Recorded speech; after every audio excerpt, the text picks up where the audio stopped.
Thank you for your time, Honorable Minister. It's great to have you here. Minister Keyamo, you have over time emphasized at various fora your 5-point agenda and the need for reforms in the aviation sector. What specific regulatory changes are we looking to expect? And what are the future plans for your ministry in line with the renewed up agenda of President Bola Ahmed Tinubu? Thank you. Let me quickly run through the 5-point agenda and put them in proper perspective so that Nigerians will understand what we're talking about. The first, of course, would be safety, because this industry is all about safety of the traveling public. And so our first point agenda is that our first agenda, within our first point agenda, is that we should enforce strict compliance with, our regulations.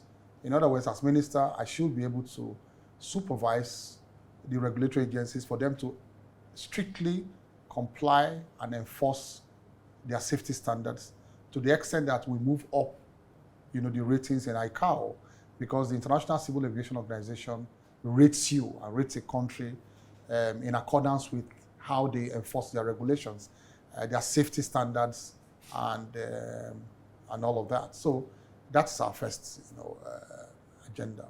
The second one, of course, will be to improve infrastructure across the country. We know that the size of the country, the traveling public we have, the kind of economy we have, the ambition we have as a people, they do not match the type of infrastructure we see at our airport. So, yes, we are still not proud of the type of infrastructure we have compared to world standards, global standards that we see all over the world where we travel. So that, of course, is the second objective that we set for ourselves.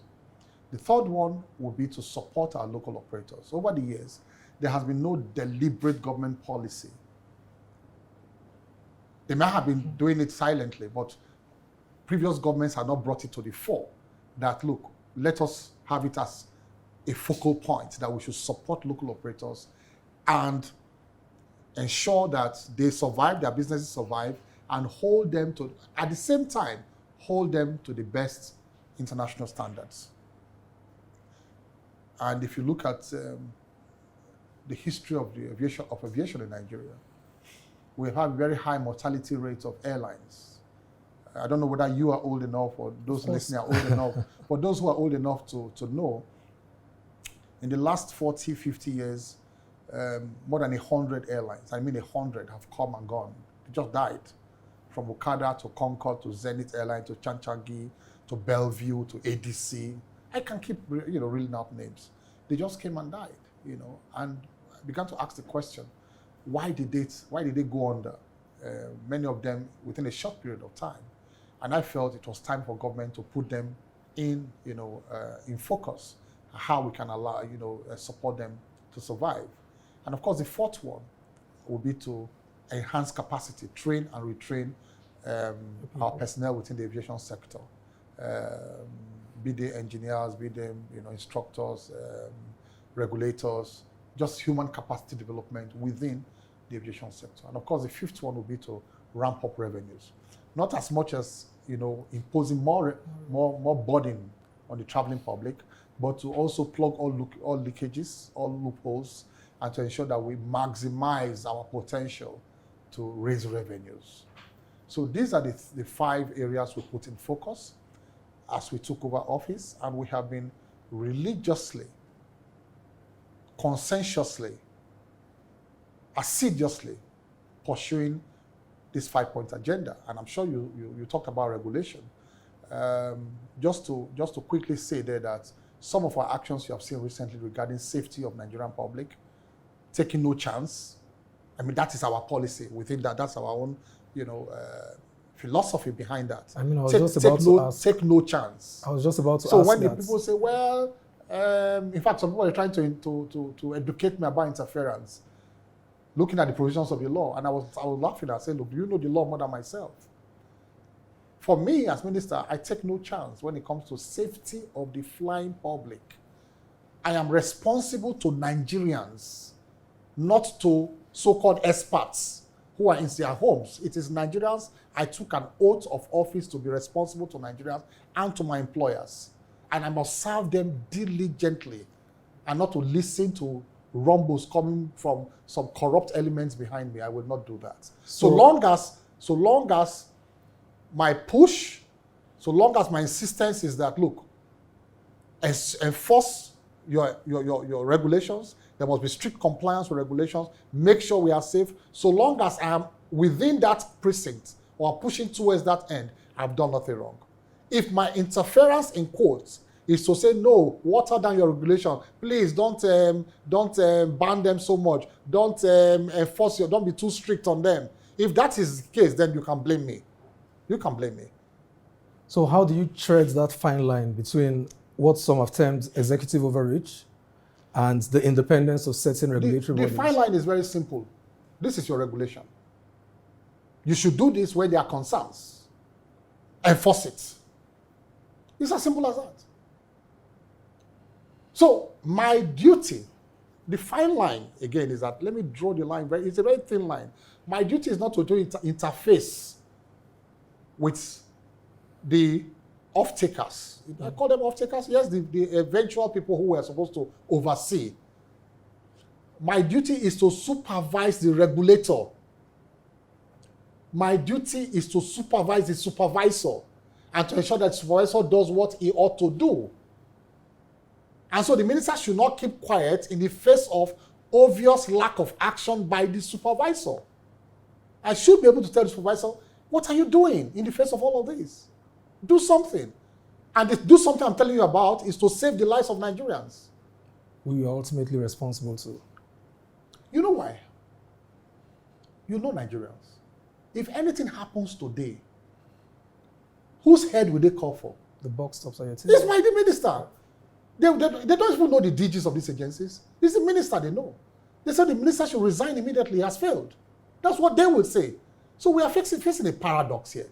It's an obvious paradox we are facing. And I will not be caught in that web. I have my very strong views about it.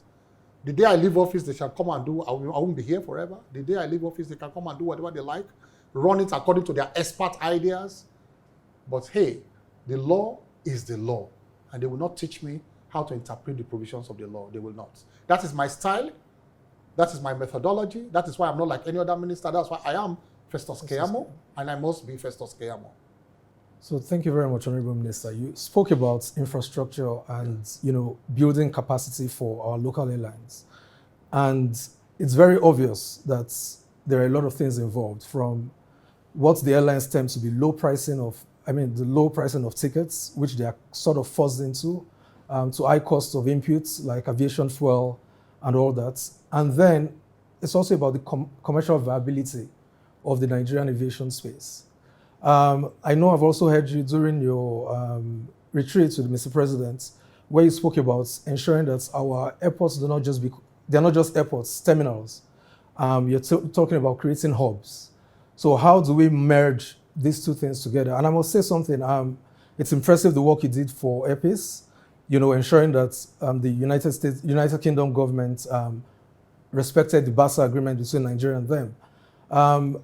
We're seeing Airpeace do something now, which is integrating other states into their Lagos operations as a hub to their London office. So how do you intend, to merge the concerns of the airlines in terms of their commercial concerns that, the price of inputs are expensive, with, the need to expand the Nigerian aviation sector? Are we looking at the ministry, ensuring that some airlines merge together to make sure they're bigger? Or are we looking to open up the BASA to other, airlines? And what are your plans for the airports? It's a multi-pronged approach we have to that issue, because it's not just one approach that will solve that problem. One, you want to make sure they survive, they are viable, commercially. And then, of course, you want to ensure through that the flying public also, they have the best deal. People have the best deal in terms of pricing of tickets and all of that. Now, you just mentioned one of them. To support them, make sure they survive, support their bid to challenge on international routes, so that we don't leave our international routes at the mercy of foreign airlines who come here to exploit our people. So let me talk about infrastructure, because you rolled 3 or 4 questions into one. So I'm trying to separate all of them. The first one is infrastructure. What do we do about infrastructure? There is no ministry now that is an infrastructure ministry that has the capacity by the envelope system to develop those big projects. The envelope system means, of course, the budgeting process, because resources are always few. In fact, we're always running deficit budgets. So if we're running a deficit budget, how are we going to ensure that we carry out those big projects? It's not possible by the budgeting system. And so those infrastructure ministries are FCT, Works, Housing, Blue Economy, Aviation, maybe 1 or 2 others. Those are the infrastructure ministries. It is only by way of PPPs we can progress along that line. We can turn things around. So for those who complain that our infrastructure, they are decrepit, the airports are not as good as they should be, they don't meet international standard. I've just been 8 months in office. There's nobody who can build big infrastructure within even 2 years or 3 years. And that's a fact. What you can do is to maintain what you have, make them a bit, comfortable and serviceable and customer friendly while you work on the big issues. So for the low-hanging fruits, how do we maintain what we have seen on the ground? First of all, we are trying to change the attitude of the civil servants who are supposed to, run these airports. The Federal Airport Authority. We're trying to change their mentality. I've said in another program that most of them are not primed by their training, by their lackadaisical attitude to even by the motivation they give to them, the kind of salaries they receive. They are not primed to raise their game and make these airports as customer friendly as they should be. So we are looking at bringing in the private sector, which we have started doing already. With the collaboration of the Interior, Minister of Interior, we both collaborated on that. We have changed the arrival wing of the E-wing of the international airport. Shell came in and did a lot for us there. I'm sure you have seen it. Yes. That's a beautiful entrance now into Nigeria, the wing D, the wing E, arrival, not departure, arrival. So we are concentrating on D, and we are talking to 1 or 2 people now, corporate bodies. They are just about to start their own, but Shell has done that for us. They're about to start on wing D, both departure and arrival, and of course the arrival of E, because we have just done with the departure of E, we have done the arrival of E. So those are the low-hanging fruits we are looking at, just to turn things around. But the bigger picture is that we need to turn these terminal buildings to proper hubs, and that will mean a complete reconstruction of most of these international airports.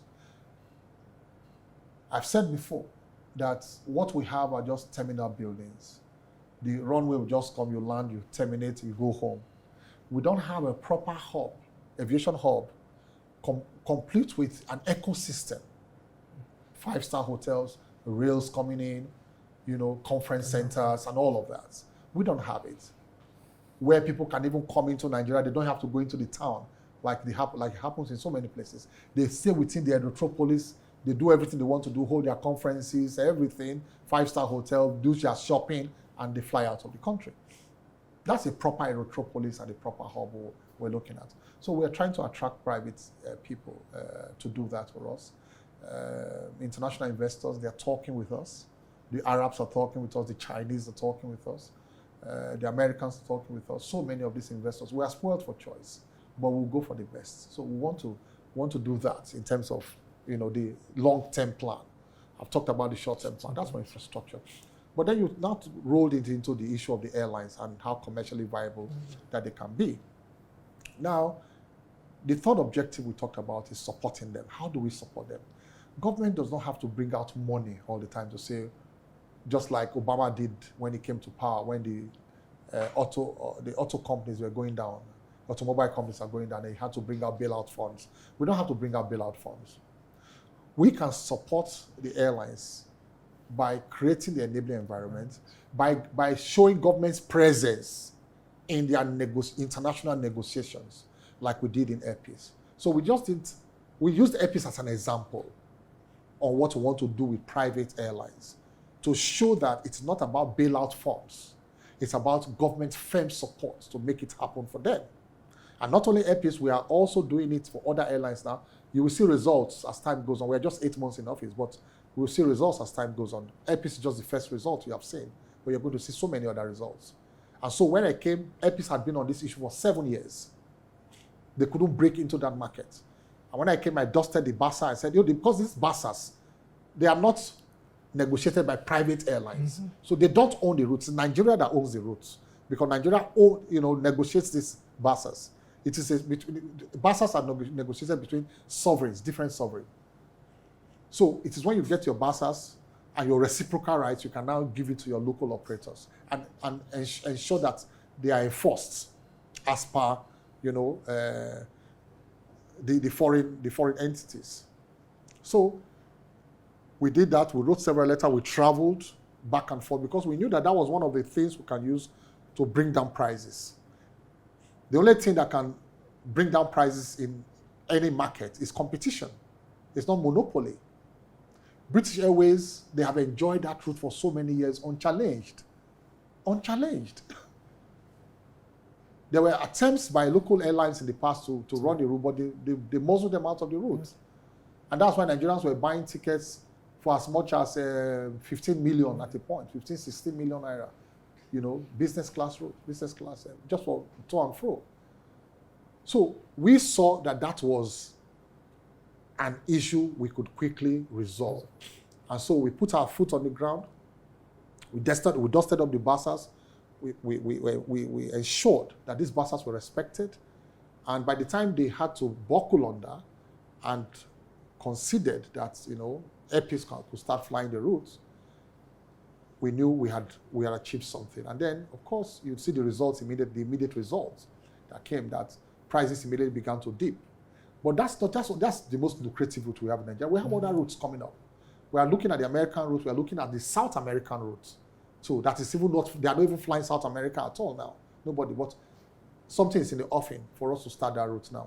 So as to help the Nigerian flying public to bring down their prices. So that is just only one aspect of helping them to enforce the BASAs, ensure that you tell the country that these are our flag carriers, present them as your flag carriers, and so they respect them as Nigeria's representative, not as just private businesses in Nigeria. But the second aspect of that really is to ensure that these airlines can also have the capacity, after giving them the route, it's just wanting to give them the route, but how do you enhance their capacity to service that route? Is to ensure that they also have access to aircrafts, the same way that these big airlines around the world have access to aircrafts too. What we have now is that we have lower capacity to access those aircrafts, not to buy them. And I've said this is about the 100th time I'll say that no airline in the world buys its fleets 100%. They don't buy, they lease. So these big airlines you hear about, you see them with so many fleets, 150 planes. No, they have not bought. They're almost all of them on lease. 80% of them are on dry lease. So why are we not having access to these dry leases? Why? It is government's own fault. We have not created the atmosphere and the environment for foreign lessors to trust us, to trust our environment that their assets are safe here, and for them to give these assets to local operators. What have we done? We have gone to them to say, what can we do to give you the confidence, the comfort, and the assurance? What can we do? And they've told us 1, 2, 3, 4 things. We are working on them now. And thank God it's within my field. They say, one is your judicial interference. We bring our aircrafts here, you go to court, you get injunction, you don't meet the obligations, you get injunction, and we can't take our aircrafts out. It has happened to so many, lessors before. And their aircrafts rot away here. We're talking of billions of dollars rot away here because of fraudulent nature of our internal businessmen. I said, don't worry. If you want an amendment to our laws to ensure that they cannot give injunctions to detain your planes, I'll give you that. And that we have gone far. I've brought in the Attorney General of the Federation, Chief Judge of the Federal High Court, Justice of the Supreme Court. We are in the process. We are still going to announce something big in that respect to give them the comfort to bring in their planes here. On dry leases, they are getting planes on wet leases now. People should not mix the two.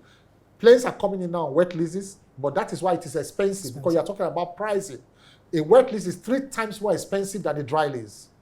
A wet lease, they will bring in their crew, their captain, that's why you see you fly Lagos, Abuja, and you see white girls in the plane. You see white man flying the plane. Those are wet leases. And one of the laws of wet leases is that anytime you park the plane, you must put full fuel inside. The tank must be full at every point in time. Why? Once there's any problem, or they'll kick down, they're out. They fly out. That is one of the. So it's very expensive, and then they pass all this burden to the passengers, and that's why you see tickets are very high locally. So it's not magic overnight. I will just come and tell them lower your price from Enugu to Lagos. It's not going to happen. I see all the complaints coming in. I apologize. I'm begging Nigerians, wait. I will do something about it. The only thing I will do about it is to ensure that these local operators too, they also have low operating costs, so that they don't pass on the burden to Nigerians. And that is what we are working on. The other one is insurance. I've talked about the dry lease. Insurance, the international leasers, they don't want the risk to be placed in the Nigerian market.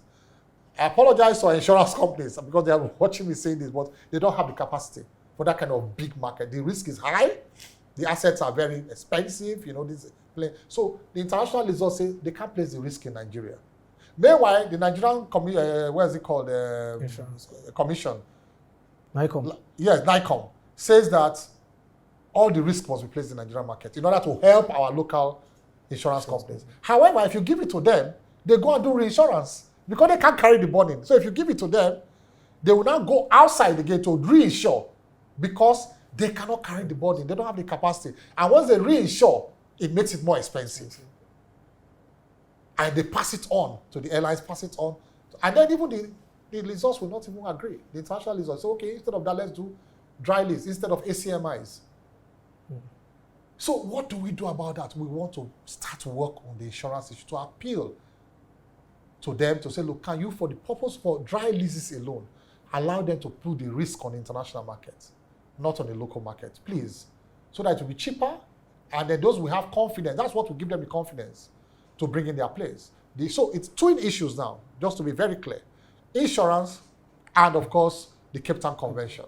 These are the two issues that crack that market, and then we can give our local operators access to these aircraft. So I'm very clear as to where we are going, and Nigerians will be very proud when we get to that destination. Thank you very much, sir. You spoke about,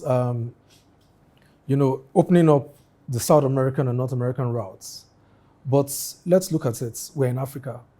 Africa is a very huge market, and there's the African Continental Free Trade Agreement, which is coming into play. There's also the ECOWAS Trade Liberalization Scheme, which allows, free flow of goods and services across the West African markets. I know a lot of airlines there are able to do Lagos Abuja, Lagos Kano, Lagos Maiduguri. It also opens up the entire West African coast to them, and we see other West African airlines doing more flights into Nigeria from other countries the Nigerian airlines do not fly to. Is it the same problem that they're having? Same problem. Same issue, same problem. Access to aircraft to challenge in these routes. You see some airlines in Nigeria, they're operating with 2 aircrafts. No, just 2. That's why you see flight delays everywhere. They cannot cover these routes. And I'm trying to tell them, don't sell tickets for those routes if you cannot cover those routes. And that's why the NCA they made a regulation now. You know that? The new regulation, I think, is from the beginning of this, from the middle of this year, or towards, I will get the date correctly for you, where they say you cannot start an airline now in Nigeria without six aircraft of certain standard. 6, to be sure that you are viable. You talked about mergers. Perhaps that will force them into merger. But that's the newest regulation that has been made. 6 aircraft to start an airline. Oh, okay. And recently, in the past 8 months, I think your ministry has run something called the Customer Complaints Resolution Unit, and I see that you're doing a lot of work, in responding to customer complaints. But we're still having issues. There's the charter for passengers, the airline charter, the customer charter, and we are not still seeing, the airlines being responsive. I also know you came up with something earlier in the year where airlines had to publish weekly, their schedules and their performance in relation to certain KPIs. How do we really protect the consumers? Well, there's a consumer protection department of the NCA, and I changed the leadership by the blessing of Mr. President, change the leadership of some of these agencies. So there's a new department that has come in with a lot of verve and enthusiasm, and they're working so hard. There's been jingles. I'm sure you've seen the jingles calling on people to report their complaints promptly. As we speak to you, so many reforms are going on, apologies and all of that, but that is still not enough. But it's somewhere to start from. We're just starting. And I think Nigerians should just give us some, like they say, give us some rope, to succeed. But I'm happy you have acknowledged that we've raised our game in that respect. We only find ourselves in some kind of quandary when it comes to delays and cancellations and all that. Do you clamp down these airlines? Because of that, you create more problem. You create more chaos because we are still managing them. They are not enough. Like I said, they don't have access to their crafts. They have their problems. And sometimes, without telling the public, some of those delays are not their fault. They may be our fault. For example, we're trying to do something about bird strike now. Many of them experience bird strikes when they're about to take off.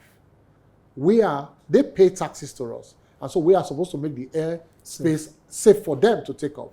So we are the ones, fan is supposed to be the one clearing the birds, making sure that the birds don't interfere with flights. Sometimes it's weather. Sometimes they don't have quick access to jet A1 fuel and all that. So some of these factors are there. Sometimes weather, but sometimes it's their own fault too. So we are trying to, of course, in making compensation at times, we're trying to separate the issues. What caused this delay? What caused this cancellation? And on and on. So it's not entirely their fault in most cases. So it is always a difficult issue to sift through it, to say, well, we're coming down hard on you because you delayed or canceled your flight today. The best we can do for that is pay compensation, refund their money. That's the best. You can't clamp down on the whole airline. And the next day, there'll be more chaos at the airport. So that's what we're trying to do. It's a delicate situation, but we're trying to wazzle through it. I mean, I like what you've been saying so far because it shows that you're adopting a collaborative approach. And we've spoken about infrastructure, but there's still something. You can get the dry lease, but you still have issues with maintenance, and all that. You've recently visited Airbus, which was very interesting because of the video that came out on social media. And I know people tried to take away from what you were doing there. Are there any plans to improve our capacity to do those maintenance here in Nigeria? Because that also drives down, the cost of doing business for the airlines. What are those plans, and how quickly do we intend to see those plans come into life? Well, those are what you call the maintenance, repair, and overhaul facilities. One of the key, policies we're looking at too, how to attract MROs into Nigeria. MROs, for people who don't know, they are just what they call the mechanic workshop for aeroplanes. Where can you tow them into, change their tire, change the oil, service them. That's what they call, like you do with your cars. Change the tire, overhaul the engine, make sure it is sound again. Like you service your car every 3 months or 4 months. Airplanes are like that too. They go for C checks, B checks, A checks. We don't have those facilities here. Some we have are for not the wide bodies. So we are talking about the maintenance facilities for the wide bodies. We have for helicopters, we have for some small bodies, but not big, not very as big as we want. What we want are the ones for the big bodies that can fly international routes. The whole of West Africa, none. The whole of Central Africa, none. We have, the whole of here is as bad as that. So there's a huge market here for it. And that we're trying to tell the world that they should come and look at this huge market. What are we trying to do? We're trying to go around the world to see how they can come and invest. These manufacturing companies and investors, how they can bring them in here. And that is why I did my visit to Toulouse. I made it as dramatic as possible, deliberately. It wasn't by mistake. I deliberately released it. I released it deliberately, knowing the furore it will cause. But I said, let me make it dramatic. Let people understand what we're trying to do. And that was what I tried to achieve, and we achieved it. Look at all the airlines were very happy about it. Air Peace, Ibom was there with me, Air Peace, United, they were all there, and they were all happy. And they came back, and you can see that they were all excited about that visit because they knew I was trying to crack a very key issue for them. The two things we tried to crack by that, and we are in the process of doing that now, is to open up the market of MRO, to attract them, to say, look, this manufacturing companies, come and put MROs here. If you are selling your Airbuses to us, If Boeing, you are selling your aircraft to us, then you must put maintenance facilities here. Just like it happened to Pojo in those days. The PAN, I think they call it PAN. In Kaduna. In Kaduna, their assembly plants, Yes, and you know, yes. in Lagos. Exactly, and Lagos too. And also, to tell the lessors, they were there, they came to meet us there, because the lessors work hand in hand with the manufacturing companies. They are the ones who take the planes from them with, you know, big investments, and financiers, I mean, they take the planes from them and then lease it out to different people around the world. So they were there to meet us in Toulouse, and they were very excited by our visit. And they asked us, are you now ready in Nigeria to ensure that our assets are safe? I said, yes, we are ready. They said, well, we are still waiting for the concrete results to bring your plane. So that's why I made it as dramatic as possible, to attract the world and the attention of everybody to what I was doing there. And well, it's paying off now.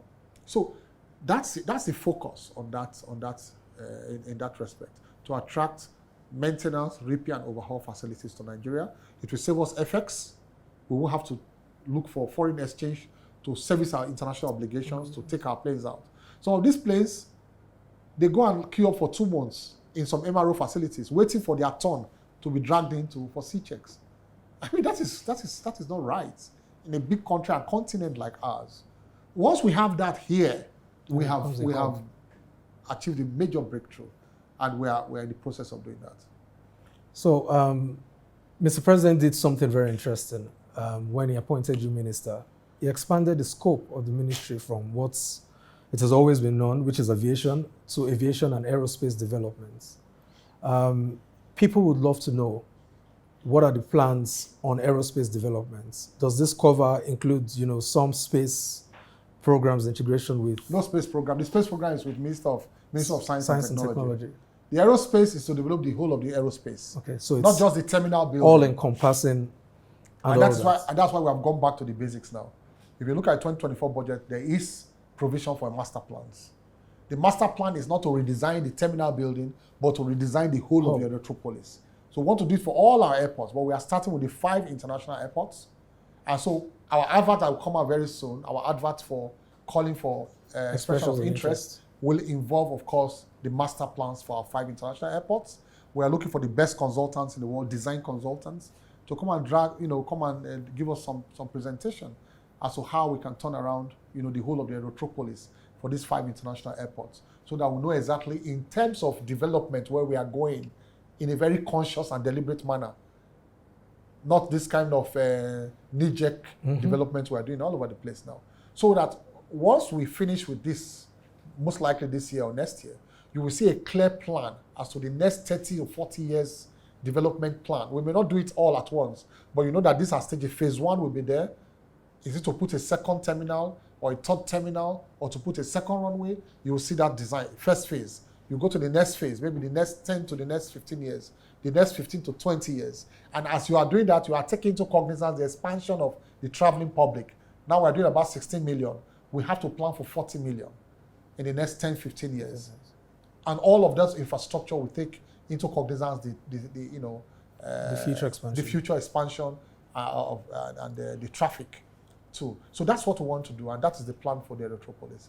We're coming out with master plans. So still speaking about your master plan, I know many young Nigerians especially have expressed frustration with the sprouting of airports in almost every state. You know, is there a way the ministry intends to, you know, work more closely with state governments intending to do this, and, you know, find a way of diverting their attention? So, for instance, rather than a state has 3 contiguous states that has airports within it, rather than building another airport, can you build an MRO facility, and the ministry will find partners for you? You cannot build an MRO. You see, that's why I educate you about. Okay. You will have an airport to build an MRO. Where will the plane land to be dragged into the No, MRO? I know. I'm saying that rather than it being an airport for commercial purposes. Once you put a runway there, people should land there now. It's social service. You should understand that airports are not just for commercial viability in a country like ours. It's for social service too. It's to ensure that people have access to all parts of the country. But there are complaints that some of these airports do not even have commercial flights going into them. Yeah, they may not be full airports, but they should have an airstrip because of contingencies. Emergencies and everything. Emergencies. There may be a crisis in that place. There may be a crisis in that part of the country. How do you carry food supplies there? How do you drop food supplies? There should be at least an airstrip for somebody to land. Drop food supply in case of war, in case of famine, in case of flood. Not that you are trying to access another state that is more than how many kilometers away. You land in one state and you cannot go through because of flood.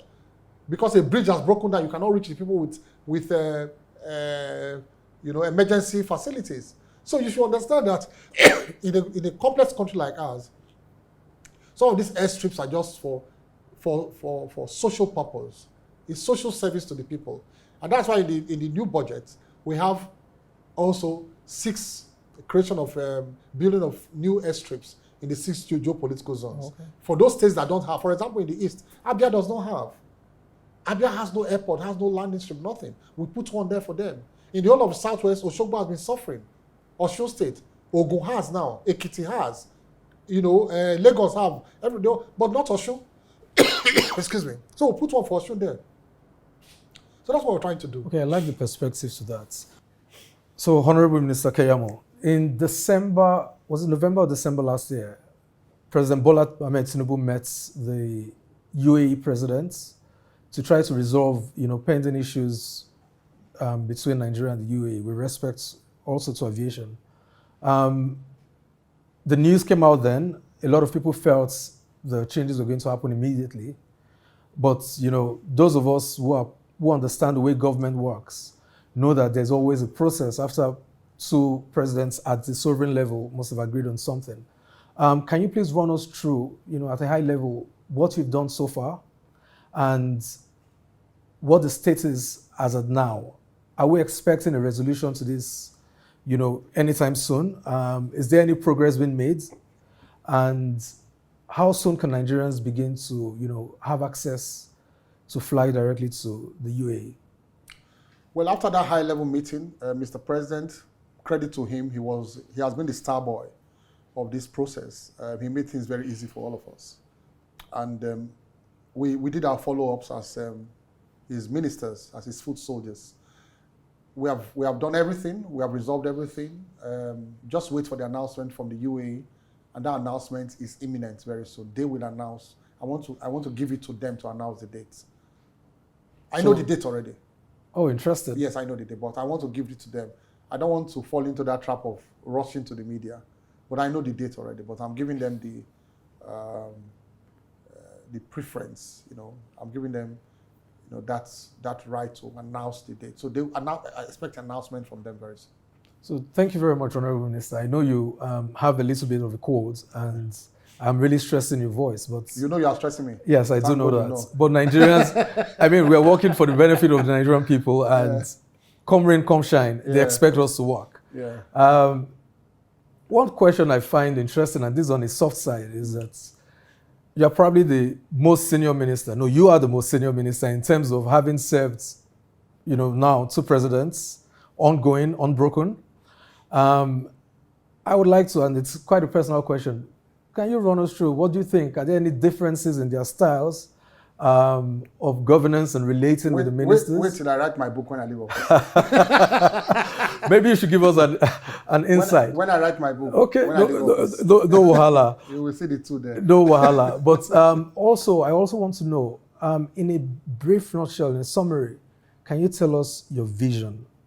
Where do you expect to see this ministry in the next, 4 years or 3 years now, as the case is? And it's 1 year, May 29th, since this government has been in power. I will not be in. Ministers were not sworn in until very end true. of August. Very true. Very true. Mine is 8 months. Let me know what your future plan is, the vision is, and what challenges do you think you would face, in a nutshell? Well, my vision is encapsulated in the 5-point agenda. That is a clear vision where we are going. Now, even when we cannot achieve everything, government is always a continuum. So I'm not under any illusion that I'm going to come into office and achieve everything that you should achieve in the aviation sector. But at least my vision is that at the end of my tenure, I would have shown a clear path as to where we are going. I would have achieved, of course, a lot. I would not have achieved everything, but I would have achieved a lot and set a clear path as to where this industry should be going in the next few years. So that's sustainable growth over, absolutely. In terms of the 5-point agenda, a clear path as to where we're going. For instance, I expect that before we leave office, even if I cannot turn around all the 5 international airports, I expect that we would have signed agreements with concessionaires. They would have started work on these airports. They would have finished maybe phase 1, phase 2, and we'll know exactly where we're going in terms of infrastructure. In terms of safety standards, I expect that I would have put my foot on the ground to the extent that Nigerians will feel very safe flying within our space. The regulators will be strengthened, regulators will do their job, and of course, ICAO's audits will clear us and give us high marks. I'm working so hard on that next time ICAO comes, the other time we scored 70, the last audit of ICAO, but South Africa scored 92. Wow. But we scored 70. And that was just 1 point movement from what we scored earlier, which was 69%, 2 or 3 years ago. Then we now moved up just 1 point. I said, no, that's not enough. I want to see us edge close to 100% in terms of our safety standards in the airport. So that is my vision for safety and its standards. For support of local airlines, like I said, I want to ensure before I leave that two or three key things happen. One, that our local airlines now have access to dry leases across the world. And so we'll have enough airplanes. And even many people can start an airline. You can start an airline with your friends because you don't need all the money in the world to buy the planes. Put a small deposit in, take 6 planes from a big company on dry lease, you started. Every month you are paying. It's like hire purchase. You are paying back every monthly. They can say pay back $1 million or 500 million every month. You can make that money and be paying it every month back to the lessors. You can start an airline. And my dream is that, so that we can liberalize that space. It won't look like a closed market. Yes, a closed market. The MROs, I want to ensure that at least the one MRO is near completion or completed before I leave office. Thank God, Ibom Air is going to give me a low-hanging fruit on that. Ibom Air has done so well with their big wide-body MRO. They are like 80% complete or 90% complete, and I hope to commission that before I leave office. So these are my dreams, not to do everything, but to go to, to get some, traction before I leave office. In concluding this interview, sir, in one word, what is your message to Nigerians as relates to your ministry? Have faith. Keep hope alive. You are safe. You are safe in my hands, in the hands of Asiwaju. With the Renewed Hope agenda, you are safe within our airspace. So long as we do what is right, you are safe. Thank you very much, Honorable Minister. Yeah. Thank you for your time. God bless you.